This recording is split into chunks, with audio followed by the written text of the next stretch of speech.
Music licensing reimagined.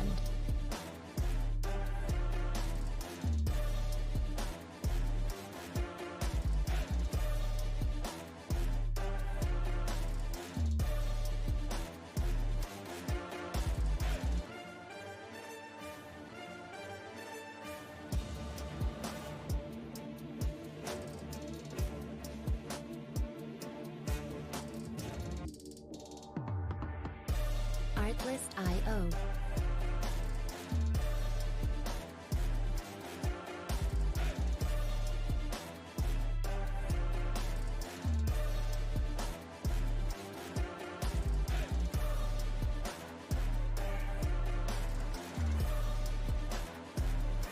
Music licensing reimagined.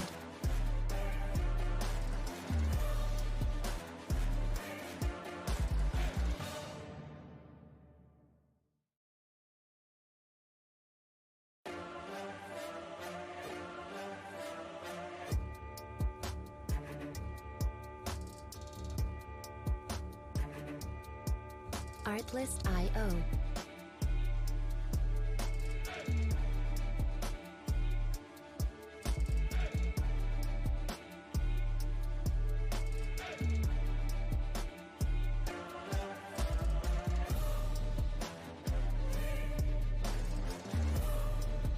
Music licensing reimagined.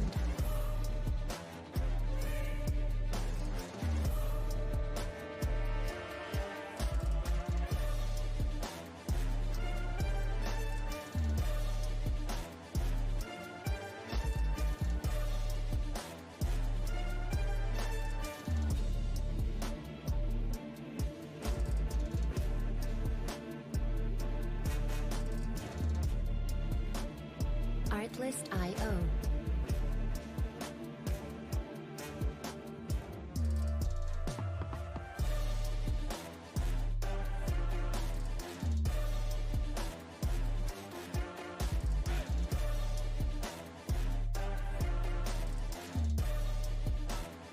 Music licensing reimagined.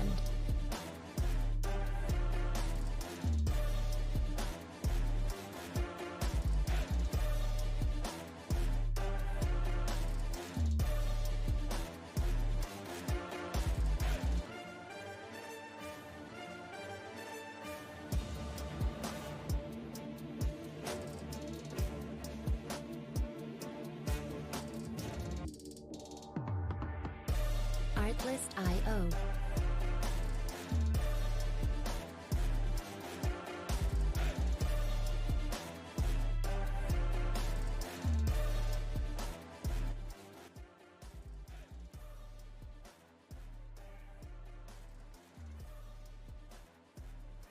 Music licensing reimagined. And welcome to another episode of the Philly BroCast. I'm your host, Ryan. And I'm Ryan. What's up, bro? What's up, bro? How are you? Doing pretty well. Good. Yeah, whatever that first word was. Yeah, blue, bleep, blap. Yeah, I'm doing well. Good. Well, it was a fantastic week this week. Yeah. A couple things happened. Couple things. Little things. Eagles, Just, dominating the Yeah, no big division deal. leading Tennessee Titans, who so many people were so scared about Derrick Henry and our rush defense and what are we going to do? And yeah, well, 30 yards later, we did pretty good. I think we did. Yeah.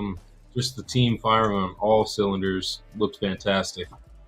There's some other big things that happened this week. There are a couple other things. Most notably, was it yesterday officially? I I believe think so. I think the Phillies did something. Yeah, one Mr. Trea Turner decided to join forces with his good friend Reis Fineran. Yeah, I think Bryce Harper being the GM for the Phillies is the best move. It's really working out for us. I mean, he's getting his friends and stuff like that. Evan checks in, team undercover mailman for the win on Thursday night bowling. Okay, that's random. Appreciate it, Evan. I do too. Yeah, I I'm sure you do. that. Yeah. Well. I was absolutely just over the moon when I heard that news. I really thought we were going to have to wait quite some time I because mean, of how the whole Bryce Harper thing went. I mean, Trea Turner is a big name. that's a big name. And he was just excited to get here and get going. Clearly. And the up report came later today, or earlier today, I should say, that the San Diego Padres offered him $341 million as opposed to our $300 million. Very and nice. he said, "No, we'll go with Philly." Yeah. I mean, we have a culture here. And We do. you know what they did like this past season, just rolling into the playoffs? I mean, you essentially have this team that didn't technically deserve to be there, but through momentum and through their fans and through how, they were coached and how the team bought in, that speaks volumes within itself. Yeah. And I think that's a culture that people want to be a part of. And I don't think this is done. I mean, think about this. Think about how much the Philadelphia culture has affected our teams over the last couple of years. Yeah. We have always been known as they're the rough bunch. fans. Right, they're terrible. They're always booing their play. No, it's because we're passionate. We know what we want. We know what we expect, and we expect you to give that back to us. Absolutely. And when that happens, you see exactly what's going on right now. You have the Philadelphia Eagles, who are, by record and by many, the best team in the NFL right now. They are running through teams. They are playing at an amazing level, but it is only amplified by our fan base. Yeah. And every home game is insane. Yeah, the noise level is crazy. But not only that, we travel so well. Yeah. I mean, we were out in Arizona. It literally was like half Eagles fans. It felt like it. I forget what the number was, and that astounded me considering what that stadium holds, what they said would be the amount of Eagles fans there. Right. And it sounded like it was happening. Yeah. And again, I was down in D.C. Same thing. Felt like a home game, to be perfectly honest. And that's what happens when we go to these other stadiums. We bring our fans because we're so passionate that we're willing to travel for this team. We're willing to buy in. Phillies, my God, that run. Honestly, the fact that if only they would have won the World Series, it would have been one of the more perfect seasons in baseball for Philadelphia. The fans were so in, and that run they gave us was so magical. Our October was filled with so much fun, and so much joy, and just so many great moments, and the fans added to the whole thing, and you can't deny that. And that's what players want. That's why they want to come here, and that's what's going to make this, a very, a wish list spot for a lot of players. We're a destination now, and because not only that, you have top tier players, going out there and being advocates for our team. Yeah, i.e., Bryce Harper, Jalen Hurts, guys like that who are just Jason Kelsey. Guys who are not only doing it in the locker room, doing it on the field, but they're out there actually trying to recruit guys to come to this team, to this city. And, even though the Flyers and Sixers might not be doing as well as people want right now, the fans are still there. Yeah. I mean, the Flyers, regardless, I mean, they may not have such a large contingent like the Eagles, but they are just, if not more, hardcore and dedicated to that team. Those people that consider themselves Flyers fans first. Yeah, those people are undeniable. They're nuts and they're awesome, and they absolutely just love hockey, and I love that. Obviously we're fans of every sport, but let's be honest, we consider probably Eagles our number one. Yeah. I would say Phillies my number two. Sixers 3. I'm just gonna say Eagles number 1, Phillies, Sixers, and Flyers 1 or 2, A, B, and C. Okay. All right. Yeah. I mean, that's fine. I mean, that's acceptable. this is a football town. It is. That's It undeniable, and it's going to be for quite some time. But I'm super excited with where this city is going. Yeah. Except for the plans or thoughts of this stadium in the city for the Sixers. Don't Yeah, really like that. I think it's a terrible idea. I never really liked it either. I think that was what was great and unique about us is we had this area where all of our sports towns were, and you build this Xfinity Live, which I was down there Sunday night after the game. I've been there a bunch of times, but it's always rocking. Mm-hmm. It's always busy. It's always insane. And there's just like 7 million bars in there. Yeah. And then there's just like a general area where just everyone is just whatever. Yeah. And the fact that like players go there after the game, like after World Series games or after playoff games, the Phillies were all there, chilling and having good times. You'll see Eagles players chilling and having a good time. Like it's a spot to be. So why would you not embrace that area and want to build that area up? Because you have a lot of surrounding areas around there that probably could be built up exactly and made into even bigger you basically could make that into like a mini sports town. exactly. So yeah, I feel like we could go into it a little bit more. Absolutely. I think we probably want to start off with the Birds. Yeah, for sure. Listen, coming in, I feel like every week, I have this feeling every week is, the negative people come out and say, oh, well, you haven't beaten anybody. You haven't done this. And here's this and here's this. And then after we do it, it's, well, they weren't that good. And, it's because we made them look not that good. Right, exactly. So every hurdle that someone has put out, and believe me, it's a lot of the national media that the disrespect is coming from.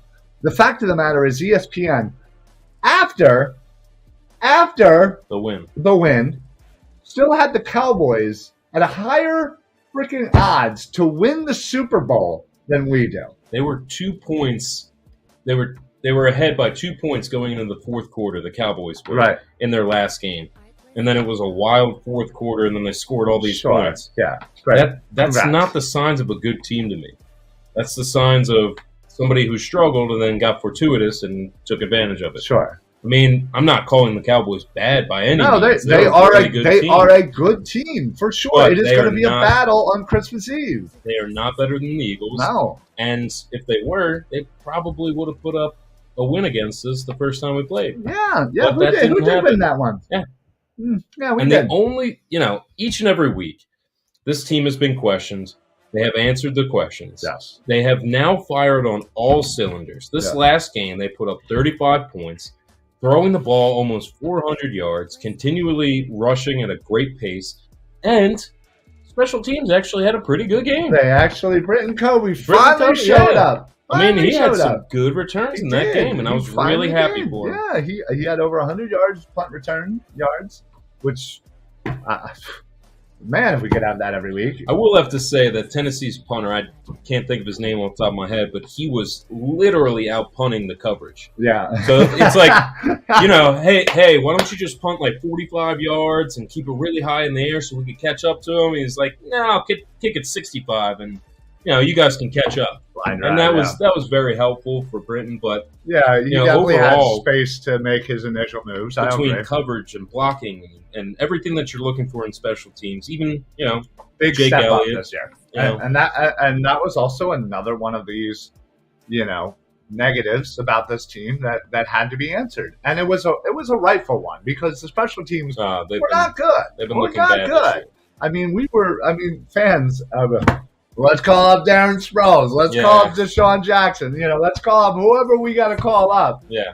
To come on out and return kicks. Exactly. I was at an event last week with Devin Allen. Okay. I literally was like, so when are they going to get you in there, bud? Yeah. And he just, he smiled and, did one of those and didn't actually answer me. But listen, he knows too. Yeah. And at that time, it was a legit question. Absolutely. Listen, I'm not saying Britton Covey's the end all be all, but if he even does a portion of what he did last week, Serviceable. it is definitely a step in the right direction. Absolutely. Now, you know what's great about this team?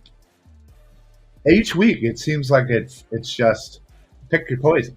Mhm. It's okay. Well, Tennessee, you have a good run defense. Okay, well, we don't need to run the ball that much. We'll just throw the ball for 400 yards. Yeah. I mean, they took out Hurts. They had 380 yards. He could have easily gotten over 400. Yeah. Easily.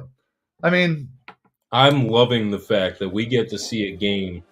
And a lot of people just want to see him play and want to see the score go up. But I'm loving the fact that in a game in Week 13 that we get to take out our starting quarterback in the fourth quarter. Against another division leader. Yeah. Like, that's the fantastic. Tennessee Titans will have one of the top 4 spots in the playoffs come in a few weeks. Which is shocking, but Right. that division is so terrible. Well, that division is kind of trash. But still, you know, Tennessee, everybody coming in was like, oh, well, here's the first real test, you know? Yeah. It was, you know, every week, like I said, there's always something. But then it was like, all right, well, you know, now you have your kind of easy schedule, and just wait till you get to Green Bay. And by the time we got to Green Bay, well, Green Bay's not that good. So, like, you know, whatever. Like, Aaron Rodgers isn't Aaron Rodgers, so we won't give you credit for that one. But wait till Tennessee. Yep. Derrick Henry, you know, rushing champ. Absolutely. You're not gonna stand up to him. Sure enough. 30 yards. Yeah. 30 yards. Minus Jordan Davis. Yeah. I mean, Jordan Davis barely played. Yeah. I would call that a complete minus. I mean, yeah. I mean, well, so one thing I will say, oh boy, Jonas Vindergaard or what the hell? I hate you, Angelucci. I'm just going to ignore that. Appreciate that. I'll make sure to smack you in the face come Thursday. Yeah. So, yes. Anyway, sorry for that interruption. Thanks for watching. Yeah, thanks for watching. Appreciate it. But I have no idea what that was. Was that cricket? Maybe. I think so. He's Yeah. a big cricket guy. Yeah, that makes sense. If I'm like not mistaken, Tour de France is what he was talking about. Oh yeah, that's. I'm gonna go with Vingegaard because that is a cooler last name than Pogacar. I don't know. It's a toss-up, but I'm going to go Vingegaard. Yeah, that's Nice. Well, I'm going to go nice the other way. Swedish Then. boy I'm going to there. go the other way. Or wherever he's from. Yeah, dollar bet. There we go. There we Dollar go. bet. There That's we for go. you, There you Angelucci. go. Good cricket guy. Yeah, no crap. Anyway, listen. Another thing I really wanted to mention was Kazir White goes down with an injury in the third. And my boy, There he is. my boy, I couldn't wait for you to talk about this. boy, Couldn't Jacoby Dean finally gets in the game. And he's played a very small handful of plays so far this year. Yeah. Like one handful. Yeah. So we have not seen him at all, basically. Let's just call that. Mhm. And in basically what amounted to slightly more than a quarter, he led the team in tackles, had a tackle for loss, and just was flat out, showed so much brilliance as a rookie. Just, you can tell his mind processes things so quickly. Mhm. Like, he just knows where he's going to need to be. And there was a replay, and I will watch this replay probably a billion more times. He is literally getting held, like full on held. Still has the ability to get one hand free and tackle Derrick Henry basically by himself. Tough task. I mean, listen, that's not an easy feat to tackle Derrick Henry in general. This is exciting, especially because we don't know the extent of Kaiser White's Well, that's injury the thing. and how long. So far, we've just been told, nothing serious, nothing serious. Yes, but nothing serious could result in 2, 3, 2, You're 3 right. weeks. You're right. So- But I'm not gonna lie, Kaiser White to me started off really well. Mhm. kind of dipped, came back up a little bit, but it's been a little hot and cold. Yeah. Hasn't been bad at all. I'm not saying that. Just hasn't been at the level when he started. And considering that he's on a 1-year deal, considering that T.J. Edwards is in the last year of his contract, and playing at an all-pro level, out of an all-pro level, I really want to see what we have in Dean. I want to see him get the experience now, because I have a feeling he's going to be a huge part of this defense next year. I hope so. A huge part of this defense. And yeah, Angelucci, we'll get on that NASCAR coverage right next. Yes. Don't you worry. Yeah. Yeah, we're going to talk Still about... room for Jeff Gordon. Jimmy Johnson. They're going to take it this year. Dale Earnhardt Jr. still racing? I'm pretty sure none of those people are racing. What about Dale Earnhardt III? The end yet? Oh, I don't know. Is there a Dale Earnhardt the third? I don't. Maybe Angelucci can help us with that. Right. Is there a Dale Earnhardt the third? There should be. If Dale Earnhardt Jr. didn't make one, that's his fault. Anyway, I mean, the defense is answering all the questions as well. And when you're not having Fletcher Cox play 70 snaps in a game, and you're not having Brandon Graham do too much, these guys are, playing very well themselves, even in their, they're getting up there in age. They are, sure. If not, as to what people would say, are already up there. They sure are. They are playing well when given that 25, 30 snap count. Right, don't get them too crazy. Exactly. And I mean, you got someone like Hargrave who's playing well. Yeah. And, I mean, just the secondary has come up and stepped up every time they need to as well. I mean, Reed Blankenship stepping in out of nowhere and doing pretty well. Yeah. So, I mean, his efficiency rating is very high right now. Overall, this defense has answered any of their questions that have been asked. And then the offense is just, pick your poison. Yeah, pick your poison. However you want us to beat you, one week we'll run the ball for 300 yards as a team. The next week we'll throw the ball for 400 yards as a team. Have 2 wide receivers over 100 yards. Well, you're going to cover there, pal. Yeah, you're going to cover A.J. Brown. You can't cover that, man. No, you saw that touchdown. He literally had more yards, catches, and touchdowns by himself than the entire wide receivers for Tennessee. He played so well that Tennessee fired their GM. They fired him. And they were like, "Wow, that one blew up in our face, didn't it?" Good call. Yeah, out of here. Yeah, they quite literally fired their GM Tennessee earlier today. Yeah. So it's fantastic. Yeah, I mean, I love to hear it. Evan, he has 2 daughters, so maybe, but they're young still. Okay. Oh, Earnhardt. Is that we're going back to Earnhardt? Well, I mean, the sports are changing, getting more progressive and inclusive. So there you go. Yeah, Darla Earnhardt. Yeah. I really hope that's one of their names. Evan said, what other injuries do the Eagles have to deal with at the moment? So that's actually a really good question because so basically this past week you had Jordan Davis officially active, right? Mm-hmm. Unfortunately, C.J. Gardner-Johnson goes on IR, right? That's huge. That's not great, but he will be eligible, I believe, the Saints. So we can get him a game or two, be ready for the playoffs, right? Yep. Unfortunately, we also just put Quinn. Yep, Robert Quinn on IR. He had some injury during the week. Was inactivated, and then after the game, they decided they needed to put him on IR. I don't know if they would have done that prior to the game, whether that game would have counted for the official 4 and then something to do with that. But again, who knows? A little hit to the depth for sure. But this week, eligible to return off IR is Avonte Maddox, which would be huge, especially with C.J. Gardner-Johnson going down, having that extra man in the secondary. Yeah.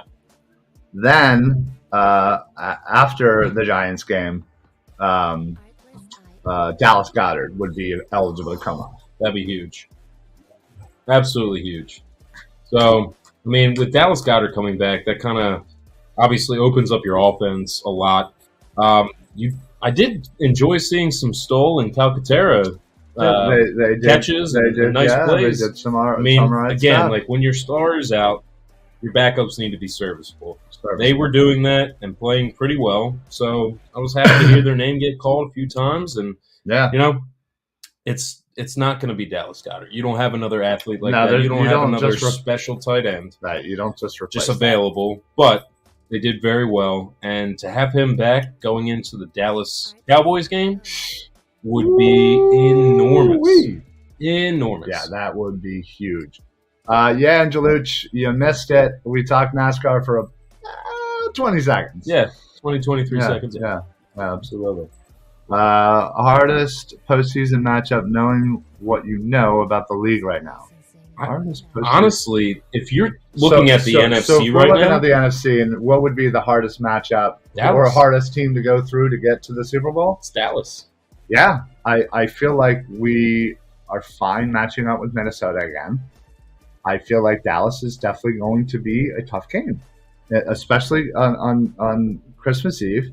That's going to really going to show where we are. Now, listen, we may lose that game.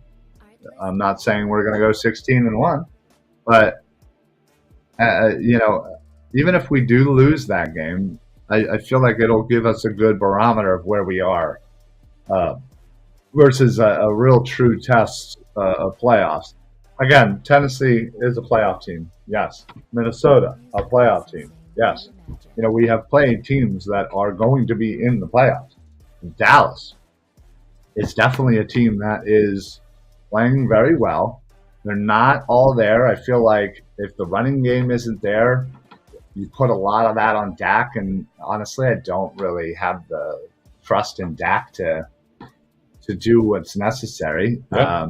Defense is playing good, but I also feel like their defense plays I don't want to say lucky, because that's not the right word.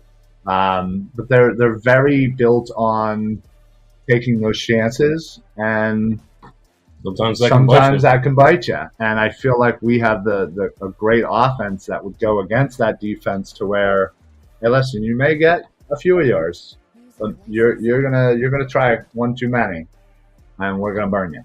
Yeah, I mean, you look at San Francisco, and they were going to be probably the team that would be the scariest one in the NFC. Jimmy G just goes down. He's out 7 to 8 weeks. It's not looking good for them. Yeah. Then you have L.A., who's confused. They don't know what they're doing. They have L.A. Rams. Oh, they're not even in the conversation. I'm just saying. Not even in the conversation. They just picked up what's his name? Baker Mayfield. Yeah, Baker Mayfield. They're confused. They don't know what's going on. Yeah, so confused. You have the Minnesota Vikings, who, despite their record, have a 10-point differential over all of their games. Yeah. Over every win that they have, every game that they played, they're only plus 10. They're like right there. Every game. That's not a good sign for the Minnesota Vikings and your defense. Listen, they have a great set of wide receivers in Jefferson and Thielen. Obviously, Cook is a great running back, but he hasn't really been Dalvin Cook. To be perfectly honest, their offensive line isn't the greatest. Their defense is very streaky. Again, I don't see them as a complete team, and I see them as very beatable. You look at the South.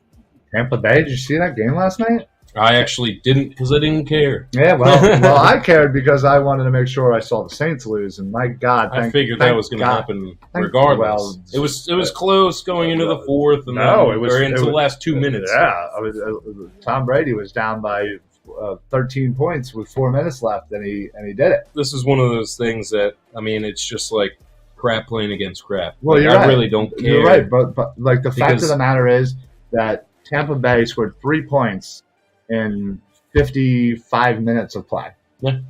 They did not look good at all. The Saints didn't look good at all, and the only reason why they had points is because the Tampa Bay defense looked terrible. Listen, that's technically Dallas's problem, because if we do our job, Dallas would in turn most likely be playing Tampa Bay in the first round, and we would have a bye. So that's their problem. I'm not worried about the NFC South. No. The only two teams I'm worried about is Minnesota and Dallas, and Minnesota doesn't scare me. Yeah. So to answer your question, Evan, in my opinion, it's Dallas. Yeah, I'd say it's definitely Dallas. Luch coming in with the question here. Who is the MVP of the league? Listen, it's hard not to be biased here. It's very hard. It's very hard because, we But see Jalen Hurts. No. we see every Eagles game. And we see every snap, we see every play, so we are obviously a lot closer with Hurts and knowing what he's done this year. I haven't seen every throw of Patrick Mahomes, but I know that Patrick Mahomes is playing great this year. Yeah. Lamar Jackson certainly was. He's kind of slowed down a little bit, and now he's injured, so he's probably out. Josh Allen could make a push. He could make a push. He hasn't been playing all that great either. Trying to think of who else would be, in the conversation. Not too many from the NFC. Who from the NFC? Anybody? I mean, wide receivers don't really get it, but I mean, Justin Jefferson. Yeah, I mean, should get a nod. Right. The guy is outstanding. He is, and Cup so was on good. pace, but then he got hurt. Yeah, and, I mean, it's unfortunately honestly, it's got to be Hurts. It's between right now, Mahomes and Hurts. Yeah, I think it has to be. Yeah, and I give the slight edge to Hurts because of what he's done, both in the air, on the ground. If you combine the yards, it's. You're a step above. It's going to be really tough coming down to it because they're both going to be playoff teams, clearly. Yeah. And honestly, though, if I had to put money on it, I'd put money on Mahomes, though. Okay. Because the national disrespect of the Philadelphia Eagles is so thick that I would be shocked if they actually went ahead and gave him the nod. I'd be shocked if they went ahead and gave Sirianni the nod for Coach of the Year. They'll probably give it to, Ryan Dable. Yeah, some crap like that. I wouldn't doubt that at all. Evan, most ideal Super Bowl matchup. Eagles versus Houston Texans. Yeah. Whoever we can just demolish. Now, I mean, personally, I think it's going to be either the top two teams from the AFC, which is obvious, but my ideal was, going for the longest time Eagles-Bills. I just think it would be so cool to have two of the most passionate, rowdy fan bases be down in Arizona or wherever they're celebrating and having a good time. I think that would be fantastic. I would really imagine seeing a Eagles Kansas City Chiefs. Yeah, that or the Bills. Honestly, I'd be down for both of them. Yeah, Rebecca, you keep talking. So, in regards to Super Bowl matchups, if you're looking at the Eagles playing against Kansas City's defense, I think that would be more of a favorable matchup, in my opinion, than playing the Bills defense. If you're going just offense versus offense, I think a more explosive game would be the Eagles versus the Chiefs. So, I think it really boils down to who do you want to see the Eagles go up against, Eagles defense versus whose offense. If you're looking for entertainment factor, I'm going to say that the Chiefs would be a more entertaining game. If you're looking for who do I think that we could beat, I think that right now, I think we could beat the Bills. I think the Eagles-Chiefs would be the matchup that is most likely going to happen, hopefully. A lot of people don't see the Eagles going as far because of the strength of schedule. Now, Dallas's back half of their schedule has been very easy, a lot easier than ours. So it's really tough that a lot of the national media is giving all of these nods to the Dallas Cowboys when they actually have an easier remaining schedule than we did.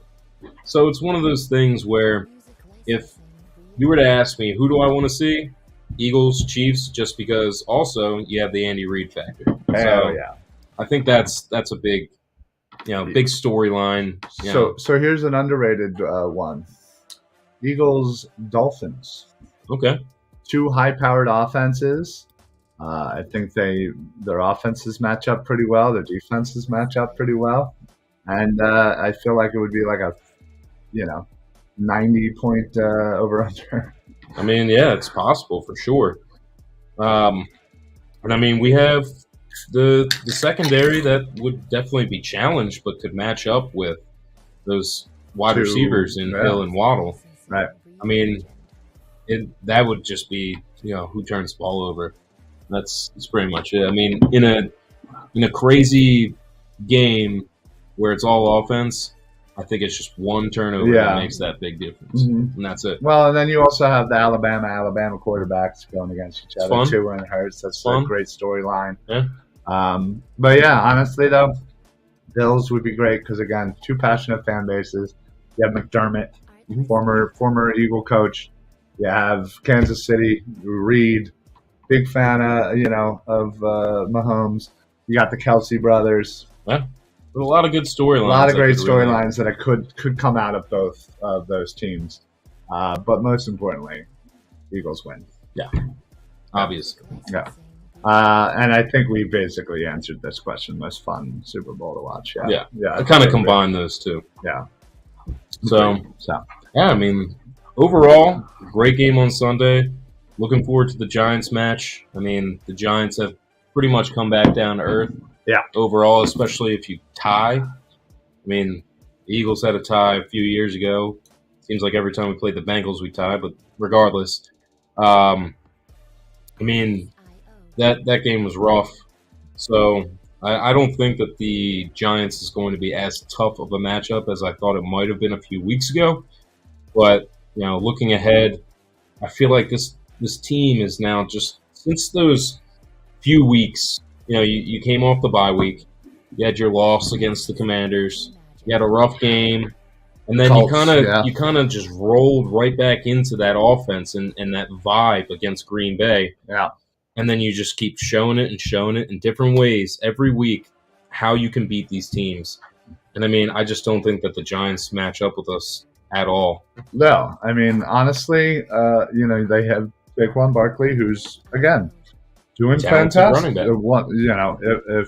If it's he's not leading the NFL in rushing, it was Henry, Mm-hmm. and they were going back and forth. So, yeah, but just like the Tennessee Titans, there's not a lot at the wide receiver position. I mean, Ryan Tannehill's a better quarterback than Danny Dimes. Yeah, and I think even Tennessee might have better wide receivers than the Giants. Yeah, well, I mean, Robert Woods, Treylon Burks, I'd rather have those two over Slayton and.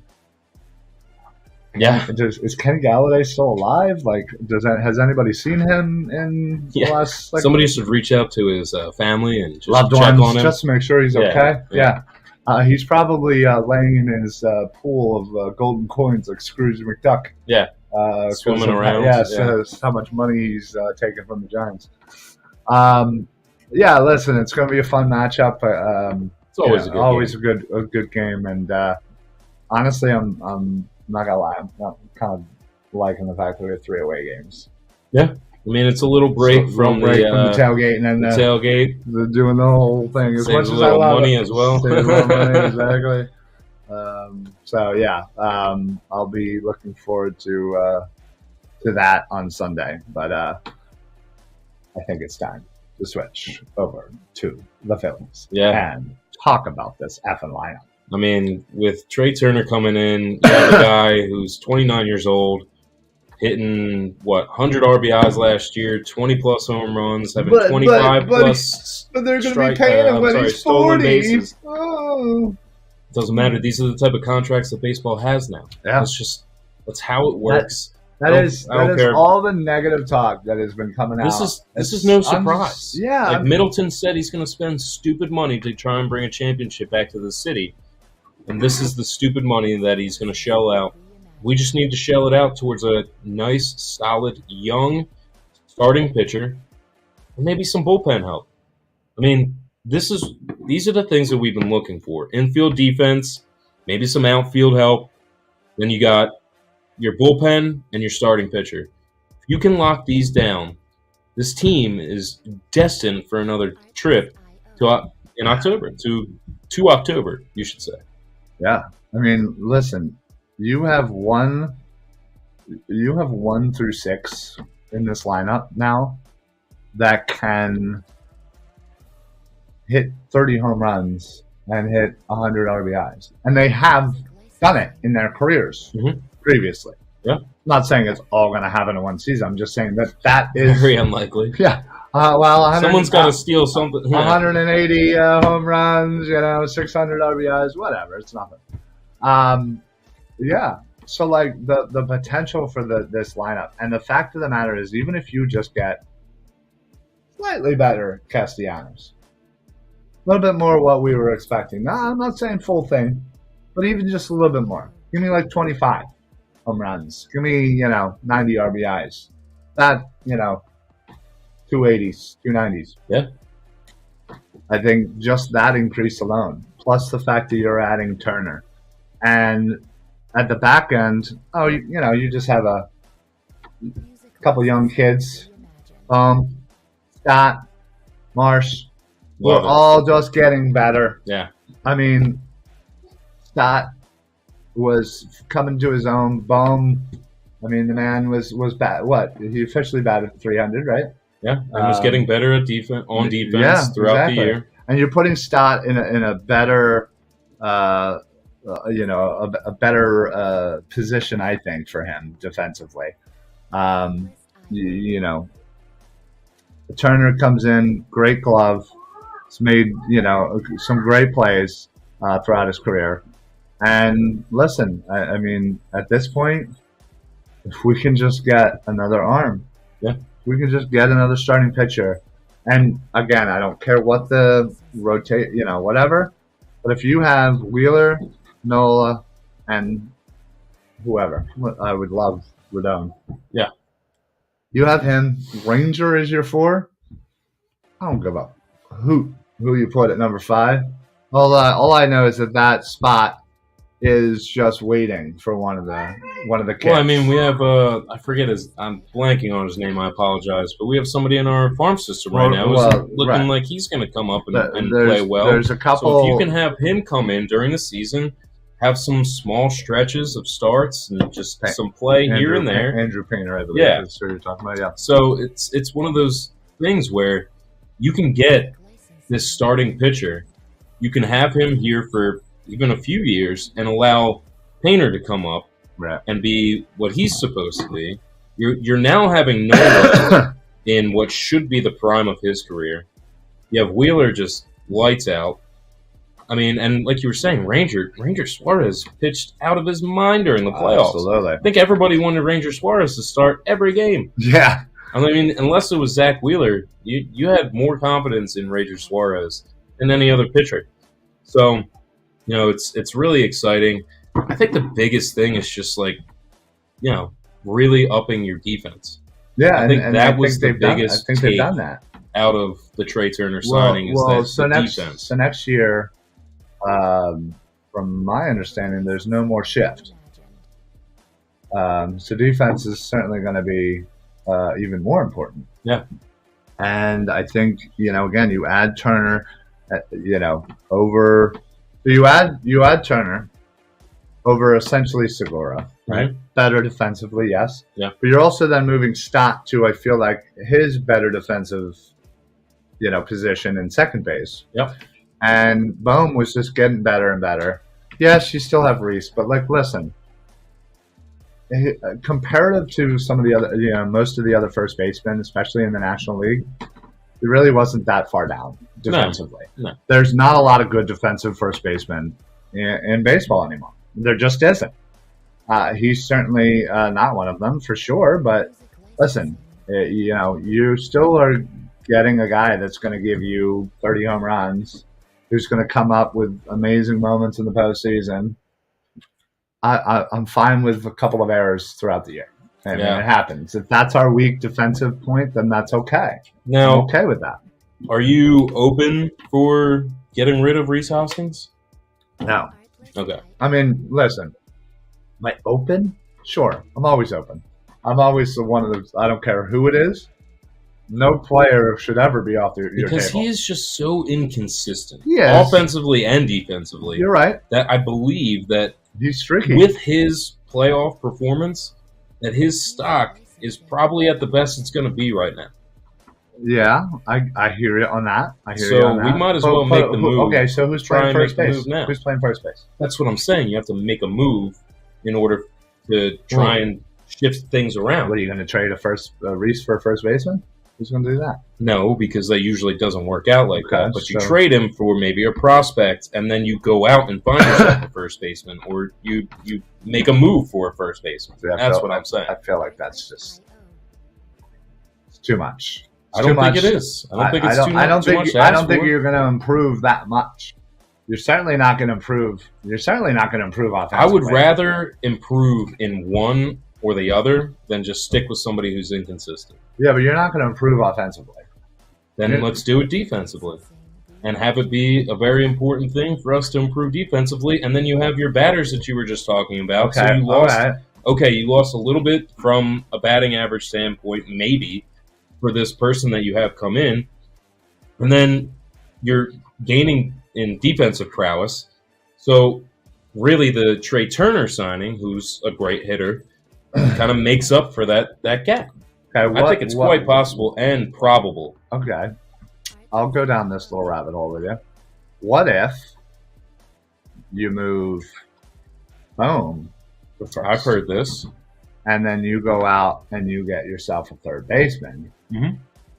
trade Reis, get what you can, whatever, and you go out and target a third baseman.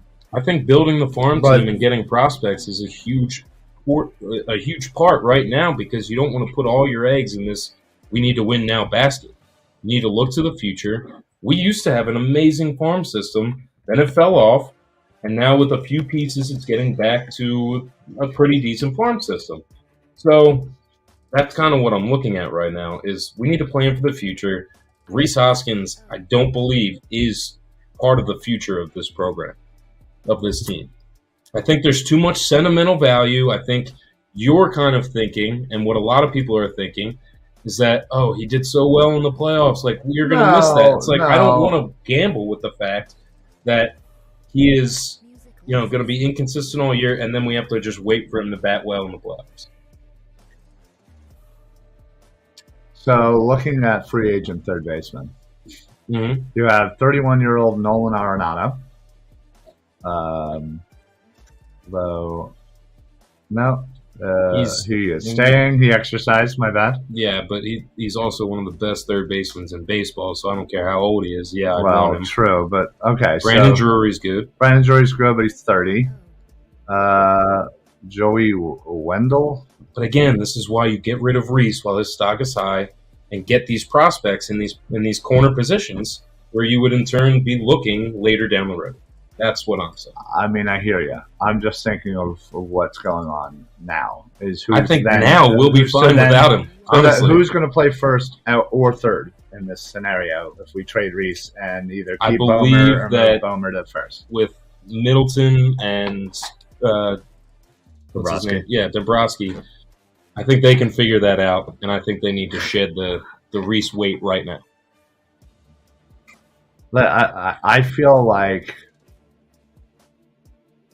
I feel like you have 1 year left of Reese. Just ride it out. Okay. Because I feel like Do you have 1 year left? Is that what? Yeah. That's Yeah, what's yeah. left. But Then I it feel might make like fiscal sense to just ride it out. Then. right. Well, and not only that, but again, I feel like creating this move, you have to do move A, move B to figure out the replacement. I feel like that's too many moving parts when you need to focus more on your pitching staff now. And if you're going and trying to figure out, oh, well, who's playing first? Is it Bohm? All right, well, then who's playing third? And Again, I would rather get rid of Reese. You're and having make to that work figure towards out a pitcher. You have your starting lineup figured out. You have it figured out. And if Reis Hoskins is your sixth best player, that's amazing. That's good. That is really good. But I think he'd be sixth best on a lot of teams. I don't. I do. I don't. Okay, that's your opinion. Listen. Maybe a small one handful of teams. He's not the sixth best on the Braves. I'll tell you that. Might be lower than that. It's not. He's not. I don't think he's even starting for the Astros. Oh, well, maybe. I'm talking about the teams that we're going to see in September and October. Listen, that's what you're looking for. You're looking to get back to the big show. You're looking to do that in the ways that are possible. I think getting rid of Reis is an option. Do I really want it? Maybe not really. I'm not saying it's not an option. I think it's a great option, and I think that if you can capitalize on it, do it. Especially if it might be part of a deal to somehow get a pitcher. You know, a lot of the time you're just doing signings at this point, but like maybe maybe you would wait a certain amount of time into the season. But then again, that could make his stock go down. I think his stock's high right now, and I think it's time to move it. But it's an unpopular opinion. I'll stick with it. Listen, I'm not saying I'm not open to it. I just feel like you have to have a plan in place, and you have to get a decent return if you can. I wouldn't be surprised if he is being shopped right this second. And I wouldn't be surprised if they don't get anything worth them moving him. Yeah, no. So, I completely understand that, but I'm fine with it if he is gone. But yes, either way, this lineup, it looks insane. You know, the fact that your bottom three guys are all just babies, basically, that are just like they improved so much. Even Marsh coming when he came to the postseason, you saw the progression, and he's now going to have a full off season. With the full staff, and they were working on his swing, and you could clearly see elements of improvement there. So I'm excited to see kind of how Marsh blossoms, because I think he's a really good center fielder. I think he's good vibes for this team. Yeah. And again, the baby, what do I call them? Baby daycare kids. What? I don't know. The daycare kids, right? Cabbage Patch Kids? No, daycare kids. Ever heard that for Stott and Bo? Is that what they were called? Yeah, I think that's what they were called. I don't know if I heard that one, but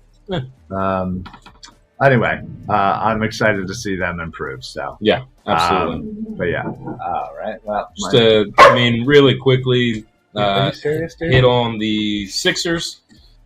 James Harden back last night, and the Sixers couldn't get it done against the Rockets. A lot of people saying that this team is not built to win. Well, looks like it, but it's also tough with Maxey out right now. He's spark to that team. He sure is. And listen, yeah, they're 12-12 right now. They lost a brutal one to the Rockets, and they need to figure it out. And Doc needs to figure out what's going on with this team. They obviously aren't on the same page, players and coaches and whatnot. And I think that's a Doc problem. Yeah, that's an absolute Doc problem. Listen, if there was somebody I felt that would be instantly better, all right. This is different than the Reis Hoskins conversation. I will talk to you about the Reis Hoskins thing all day. There is anyone better for this team, for culture-wise, for a new voice. There is anybody better to come in here. You're thinking this is a Girardi. Absolutely. Situation. If we had a Rob Tom, like who's on our bench? Isn't Tyronn Lue like right there? Who's? I think he's on our coaching staff. Whoever's right. Sam Cassell? Is it Sam?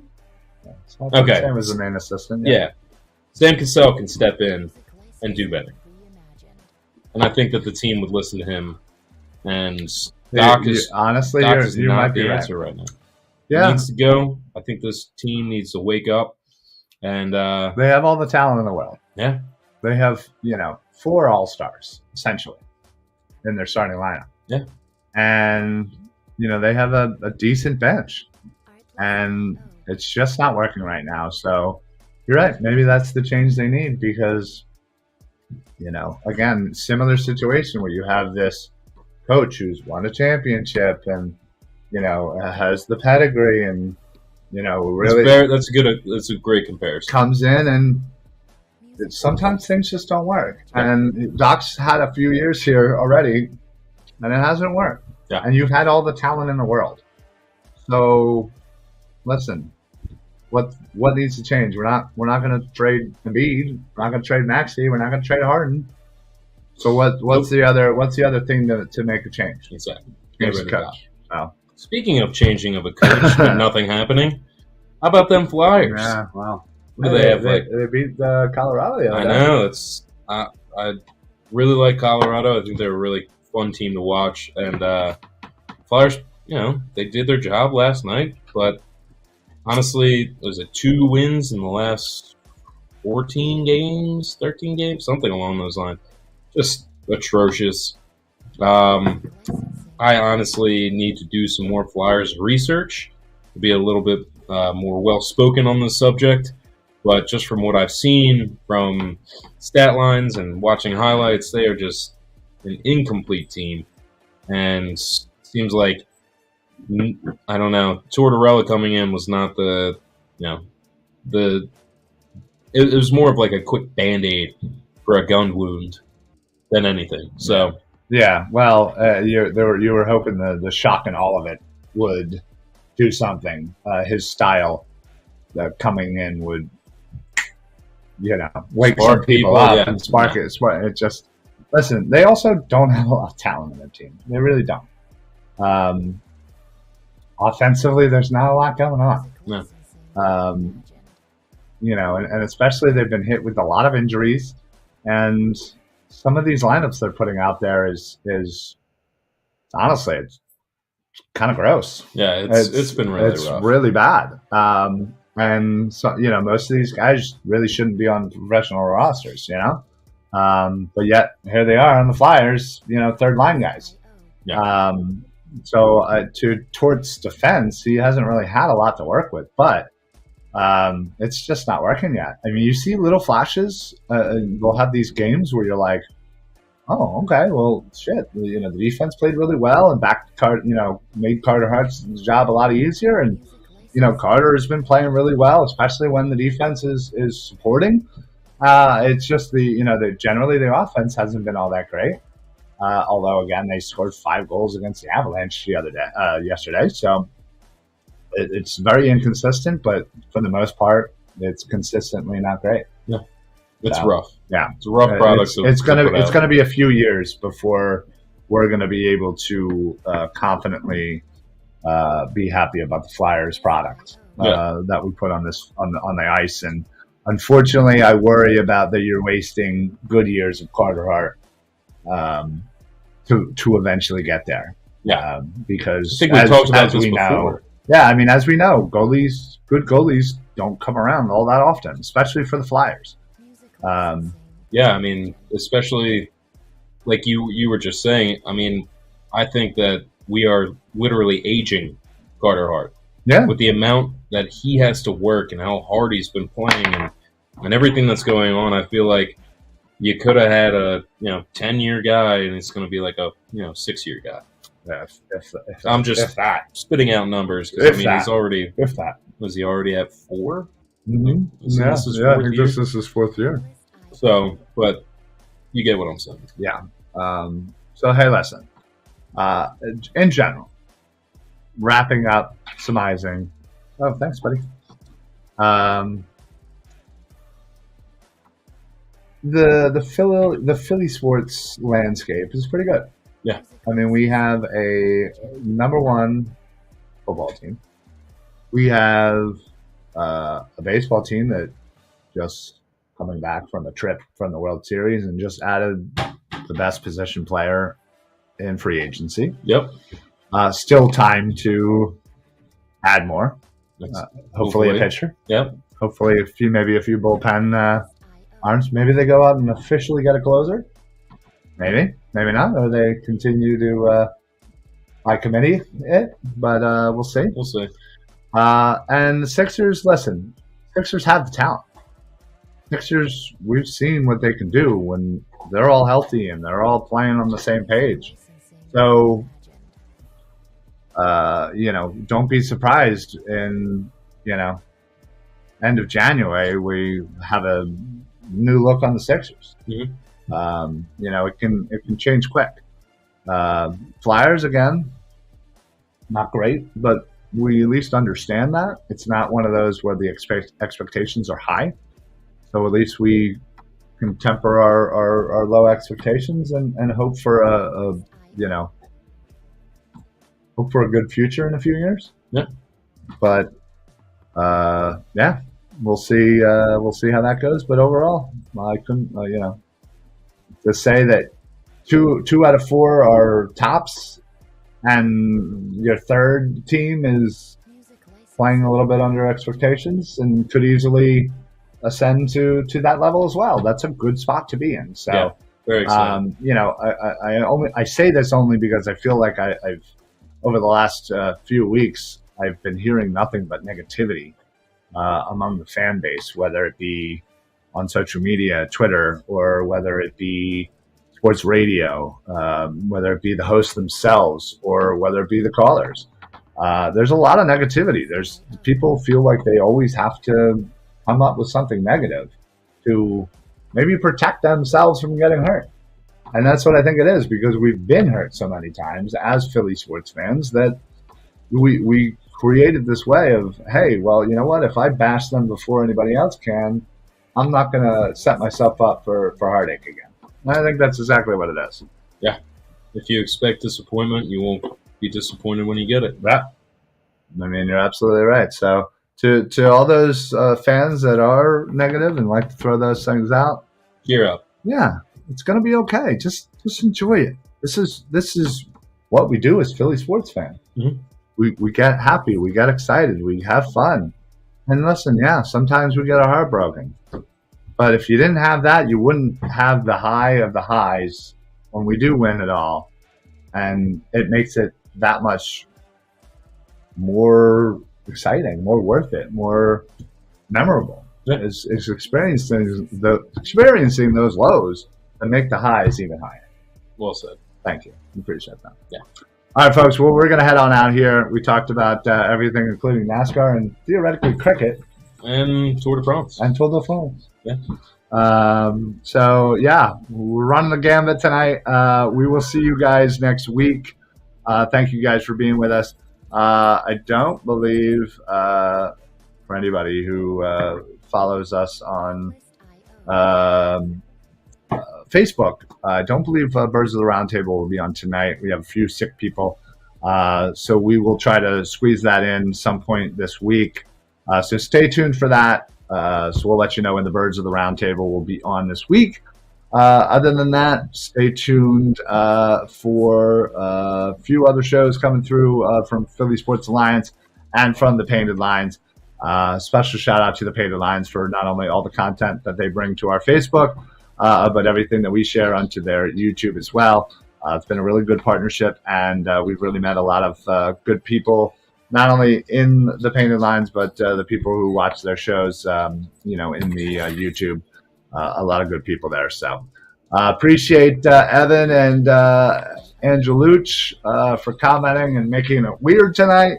We will see you two gentlemen on Thursday as the alluded to bowling matchup. It's a big bowling matchup. Yeah, the big, great bowling matchup.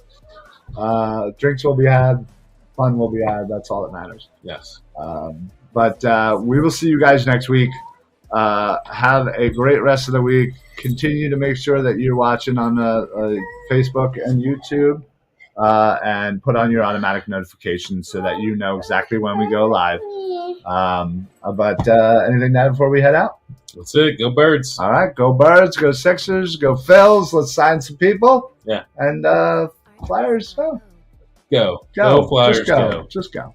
All right, folks, we'll see you guys next week. So for the Philly BroCast, I'm Ryan. And I'm Ryan. Peace out, bros. Later, bro. Go Birds. Go Birds. Music licensing reimagined.